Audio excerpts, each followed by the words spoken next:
Well, to begin with, he always helped out at home just as the other kids did, and I think that's critical for any child to learn responsibility. Put the dishes away in the dishwasher.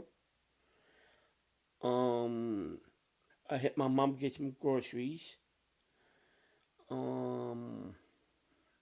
helped my mom in the yard. And his first real work experience was filling glasses with water in the cafeteria.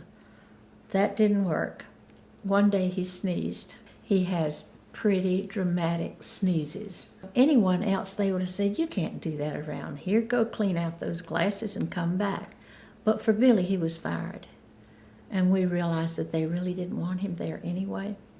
Billy graduated from high school, and we had a big party. Lots of people came, and it was a wonderful experience. But after that, what? The years you spend in school are just a small portion of your life. And the time that Billy got out of school from then on has been the most difficult for us. I think because where we have the school as an institution that serves children up until a certain age, we do not have that sort of structure for adults.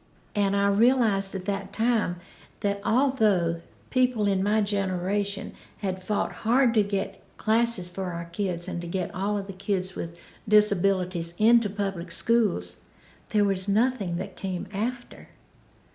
So we again, just stumbled into things. My husband was very good at finding resources, and so we got him a job with the help of the mental health organization in a lumber yard, and he would stack lumber. And he did that really well for the whole summer. We were so proud of him. He would wear his hard hat, and he was working 8 hours a day, which was good. And then one day he refused to go to work.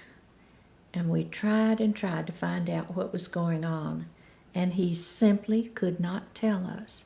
We had a counselor come in, and finally he confided to the counselor that what had happened was that one of the men at the lumber yard threatened to push him off of a high place. Now, Billy has one intense fear in his life, and that is a fear of heights.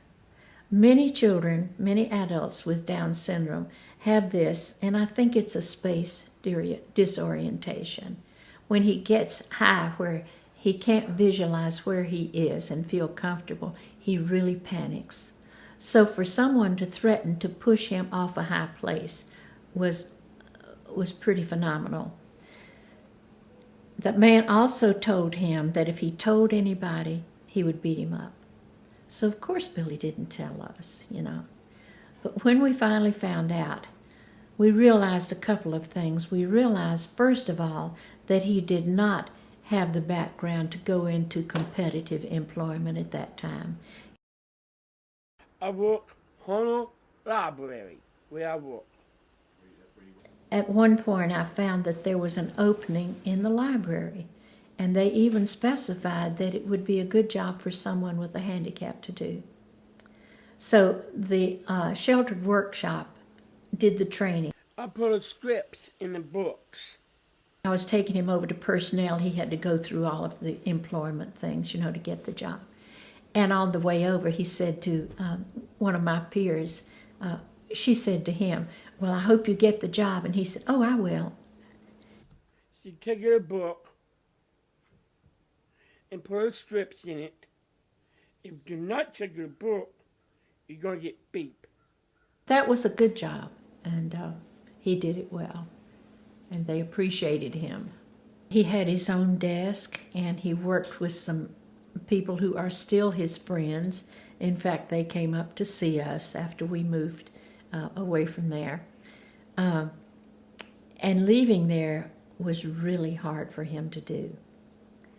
The library was a wonderful place for Billy. In fact, he worked there for 21 years. And the only reason he left was because we moved.